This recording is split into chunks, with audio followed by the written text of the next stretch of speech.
Welcome to intellectuals Avenue. आज हम Geoffrey Chaucer की the prologue to the Canterbury Tales में येमन के कैरेक्टर को डिस्कस करेंगे। इससे पहले हम स्क्वायर के कैरेक्टर को डिटेल में डिस्कस कर चुके हैं। स्क्वायर के कैरेक्टर को डिटेल में समझने के लिए इसी चैनल पर जोफ्री चौसर की प्लेलिस्ट को विज़िट करें। इसके साथ साथ स्क्वायर के कैरेक्टर का लिंक नीचे डिस्क्रिप्शन बॉक्स में भी मौजूद है। अब हम आते हैं वापस येमन के कैरेक्टर की जानिब। येमन शाही ख़ानदान के किसी बड़े मुलाजिम को कहा जाता है। पॉइंट कहता है आ येमन, एक येमन, हैडे मीन्स हैड, ही, उसके पास एक येमन भी था। ही से मुराद स्क्वायर है क्योंकि इससे पहले स्क्वायर के कैरेक्टर को वो डिस्कस कर चुका है। वो कहता है कि उस स्क्वायर के पास एक येमन यानी एक मातहत अफसर भी मौजूद था। एंड सर्वेंट्स यानी और मुलाजमीन, नेमो मीन्स नो मोर, और इसके अलावा उसके पास कोई और मुलाजम नहीं था। यानी वो जो स्क्वायर था उसके पास सिर्फ एक ही मुलाजम था जो कि येमन था। इसके अलावा उसके पास कोई और मुलाजिम नहीं था। एट दैट टाइम, उन औकात में, उस वक़्त, फॉर हिम यानी वो लिस्टे मीन्स प्रेफर करना यानी तरजीह देना, राइड सो, वो इसी तरह से घुड़सवारी किया करता था। यानी इसी अंदाज में वो सफ़र पर रवाना होने को तरजीह दिया करता था। यानी जिस ज़माने की ये बात है उस वक़्त एक स्क्वायर अपने साथ सिर्फ येमन ही रखता था और उसके साथ इसके अलावा कोई और मुलाजिम नहीं हुआ करता था। यही उसका सफ़र करने का उन दिनों अंदाज़ था। एंड और ही वॉज क्लैड मीन्स मलबूस होना, इन कोटे यानी कोट में, उसने एक कोट पहना हुआ था। एंड हुड, और सर पोश था यानी सर को ढांपने के लिए कपड़ा था। ऑफ ग्रीने यानी ग्रीन कलर का, उसने सब्ज़ रंग का कोट पहना हुआ था और सब्ज़ रंग का ही सरपोश उसने अपने सर पर ओढ़ा हुआ था। शीफ का मतलब है तीरों का तरकश। ऑफ पैकॉक यानी मोर के निशान वाला उसने एक तरकश रखा हुआ था। एरवीज़ यानी एरोज़ वाला, तीरों वाला, तीरों का तरकश एक उसके पास था जिस पर मोरों के निशानात सब्त थे। ब्राइट एंड कीने मीन्स कीन, यानी वो जो तीर थे वो बहुत चमकदार और तेज़ थे। अंडर हीज़ बेल्ट, अपनी बेल्ट के नीचे या अपनी कमरबंद के नीचे, ही बार, वो रखा करता था, यानी बोर यानी वो रखा करता था फुल मुकम्मल तौर पर।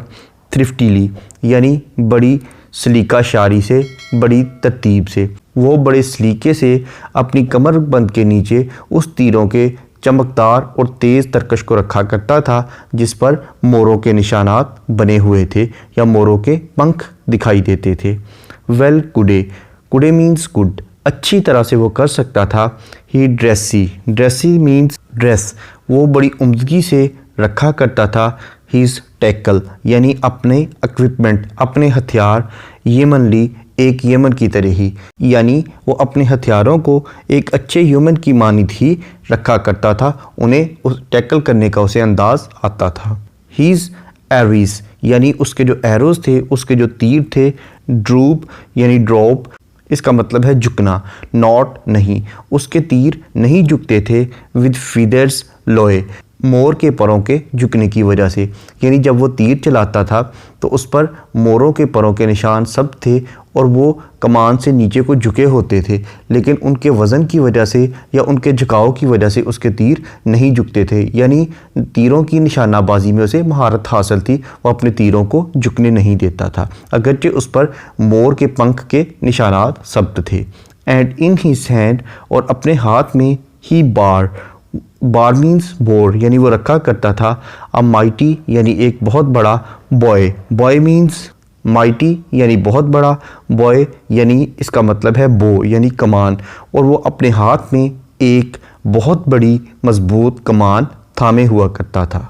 अ नॉट हीड, और उसका जो सर था वो मुड़ा हुआ था, यानी उसने अपने बाल तराशे होते थे। हैडे ही, उसने अपने बाल तराशे होते थे, यानी वो सर से गंजा था। विद अ ब्राउन विजेज यानी उसका जो चेहरा था वो भूरे रंग का था। ऑफ वुडे क्राफ्ट यानी लकड़ी के काम का।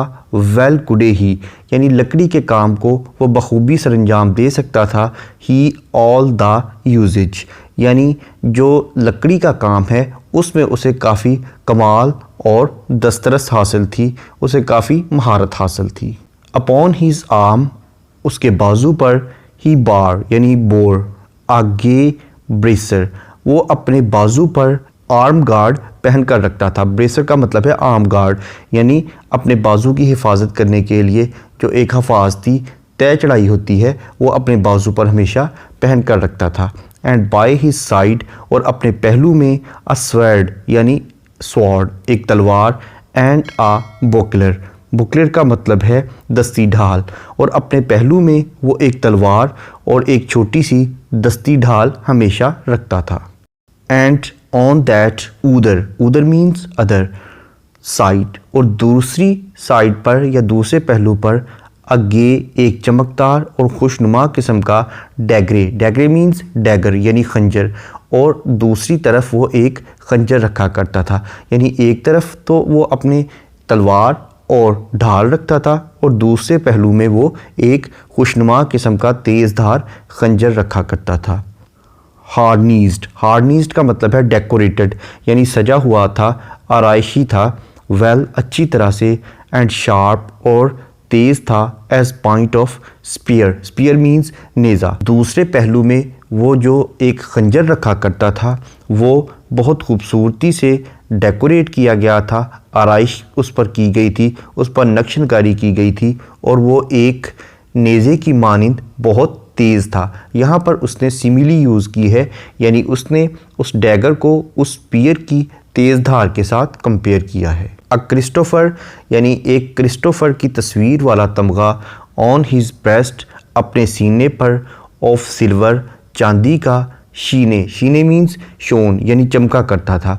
एक क्रिस्टोफर की तस्वीर वाला तमगा उसके सीने पर चमका करता था यानी वो अपने सीने पर एक ऐसा तमगा सजा कर रखता था जिसकी चमक बहुत ज़्यादा होती थी और उस पर सेंट क्रिस्टोफर की तस्वीर कंधा की गई थी। एंड हॉर्न ही बार और एक हॉर्न भी वो अपने पास रखा करता था यानी एक म्यूज़िकल इंस्ट्रूमेंट भी वो अपने पास रखा करता था। द बेड्रेक का मतलब है शोल्डर स्ट्रैप कंधे पर लगाने वाली पट्टी। वॉस ऑफ ग्रीन यानी सब्ज रंग की और अपने कंधे पर वो एक सब्ज रंग की पट्टी भी लगाया करता था यानी उसके कोट का रंग भी सब्ज था, उसकी हुड का रंग भी सब्ज था और इसके साथ साथ उसकी जो कंधे पर लगाने वाली पट्टी थी उसकी रंगत भी सब्ज थी। अ फॉर्स्टर यानी लकड़ी के काम का वो माहिर था। वॉज ही वो लकड़ी के काम का माहिर था। सूतली यानी ट्रूली दर हकीकत। एस आई गैसे मीन्स गैस यानी जहाँ तक मेरा अंदाज़ा है, जहाँ तक मेरा ख्याल है वो लकड़ी के काम का बहुत बड़ा माहिर था। Thank you for attending this lecture.